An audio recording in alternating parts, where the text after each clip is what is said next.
नमस्कार, स्वागत है आपका टी न्यूज में। मैं हूं आपके साथ सेजल। इस वक्त की बड़ी खबर। केंद्र की बीजेपी महिला मोर्चा द्वारा चलाए जा रहे जनसंपर्क अभियान के अंतर्गत पत्रकार, कवित्री और लेखिका बहनों को सम्मानित करने का कार्यक्रम 19 जनवरी 2024 को विधायक श्री पंकज सिंह जी के ऑफिस में संपन्न हुआ। इस कार्यक्रम के अंतर्गत नोएडा महानगर के सभी सम्मानित पत्रकार, कवित्री और लेखिका बहनों को बीजेपी का पटका पहनाकर, फूल देकर और टीका लगाकर सम्मानित किया गया। इस कार्यक्रम के अंतर्गत सभी उपस्थित सम्मानित बहनों के साथ महिला मोर्चा ने चाय पर चर्चा के अंतर्गत वर्तमान राजनीति में महिलाओं का योगदान विषय पर बातचीत की। इस कार्यक्रम की संयोजिका नीता वाजपेयी ने बताया कि यह सभी सम्मानित बहनें अपने अपने क्षेत्र में बहुत ही सुंदर कार्य बिना किसी डर और भेदभाव के कर रही हैं। इन्हीं बातों को ध्यान में रखकर बीजेपी महिला मोर्चा ने इन्हें सम्मानित करने के लिए आमंत्रित किया। इस कार्यक्रम में कवित्री बहनों ने कुछ कविताओं में उपस्थित सभी बहनों को मंत्रमुग्ध कर दिया और कुछ बहनों ने अपने व्यंग्य से सभी को सोचने पर मजबूर कर दिया।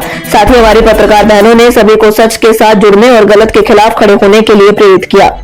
यह कार्यक्रम शारदा चतुर्वेदी, अध्यक्षा महिला मोर्चा बीजेपी नोएडा महानगर की अध्यक्षता में संपन्न हुआ। वो आपको बुलाते हैं, वो सेवा कि 140 करोड़ की संख्या वाले देश में माननीय प्रधानमंत्री मोदी जी है, जिनको प्राण प्रतिष्ठा का मौका मिल रहा है।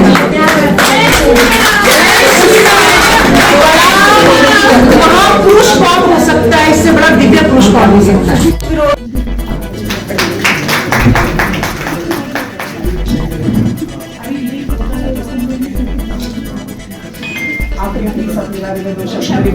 बताइए और मार्गदर्शन दीजिए। किससे जुड़ी है, क्या है?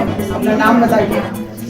नाम तो इन्होंने बता ही दिया। फिर नाम है मेरा, और मैं जन संवाद पत्रिका की चीफ एडिटर हूँ और टी न्यूज़ में एंकर और रिपोर्टर हूँ। और क्या बताऊँ, तो खास ऐसा नहीं, सब कुछ तो आपने बता दिया, नारियों के बारे में, सब के बारे में। बस ये है कि बहुत प्यार से इन्होंने बुलाया था। वैसे तो मैं चल भी नहीं पा रही थी, तो मैंने कहा इतने प्यार से बुलाया तो हम जाएंगे जरूर। रहती भी पास में हूँ, इसलिए चले आए।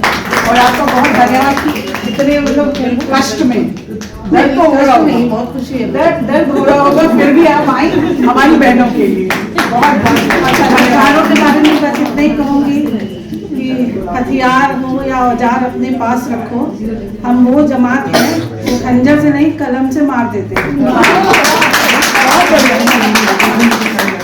नव वर्ष का शुभ आगमन, सदियों की पीड़ा का गमन, उत्कर्ष का नव वर्ष है, आनंद चरमोत्कर्ष है। जन जन झूम रहा है राम नाम में। उत्कर्ष का नव वर्ष है, आनंद चरमोत्कर्ष है। प्रभु राम जी का नाम तो प्रतिक्षण बढ़ाता हर्ष है। प्रभु राम जी का नाम तो प्रतिक्षण बढ़ाता हर्ष है। सरयू का जल छूने लगा, अब अंबर कैसे छूने आएगा बताती हूँ। सरयू का जल छूने लगा, कोहरे सहित सारा गगन। सरयू का जल छूने लगा, कोहरे सहित सारा गगन। शिशुराम विराजेंगे अवध, कहती धरा गाती पवन, कहती धरा गाती पवन। और बहुत बड़ा प्रयास है। लोग कहते हैं क्यों बोल रहे हो राम आएंगे, राम आएंगे। राम तो जन जन में है, मन मन में है। परंतु मैं क्यों कहती हूँ, बहुत बड़ा हाथ है हमारे उन कार्यकर्ताओं का, उन कार सेवकों का, उनके बलिदानों का, 500 साल की इस युद्ध का जो हम लगातार लड़ रहे थे। बहुत बड़ा हाथ है विश्व हिंदू परिषद का, बहुत बड़ा हाथ है बीजेपी का। क्योंकि कोई शंकराचार्य बोलने नहीं आया था। बाबरी मस्जिद क्यों बनी? कोई शंकराचार्य नहीं खड़ा हुआ था। कोई खड़ा नहीं हुआ। मैं शंकराचार्य के विरुद्ध नहीं हूँ, परंतु मैं सत्य और असत्य के विरुद्ध हूँ। सत्य के असत्य के पक्ष में आपके समक्ष रखती हूँ और पढ़ती हूँ। नव आभि की लेकर विभा, शुभ ओज से पूरित प्रभा। नव आभि की लेकर विभा, शुभ ओज से पूरित प्रभा। बरसों बरस बरसे नयन, विह्वल हुई सारी सभा।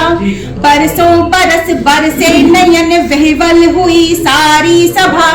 माँ भारती ले आरती, प्रभु धाम को करती नमन। सब लोग बाल वो हो गए हैं। अब सोचो हम लोग का क्या हाल होगा बाद में। तो मैं 2 शब्द बस इतना ही कहना चाहूँगी। मैं डॉक्टर इलाज अस्पताल, मैं अध्यापिका हूँ हिंदी की, और कवित्री और लेखिका भी हूँ, और मंचों से भी जुड़ी हुई हूँ, और बस लिखती हूँ महिलाओं के मन की बातें, अपने मन की बातें। और बहुत सब लोगों ने भी कही यहाँ पे, तो हम महिलाएं क्या होती है ना, हमारे मन मस्तिष्क में ना कोई बटन नहीं होता है। अभी आपने बोला भक्ति, सब भक्ति में डूब गया। उससे पहले जो थी मैम, वो तो आप 10 मिनट में डूब गए थे। अब मैं कुछ और अभी हिंदी पढ़ाने लग जाऊंगी तो हिंदी में डूब जाएंगे, मेरा दावा है। ठीक है, चलिए आप सबका सहयोग मिलता रहे। बहुत बहुत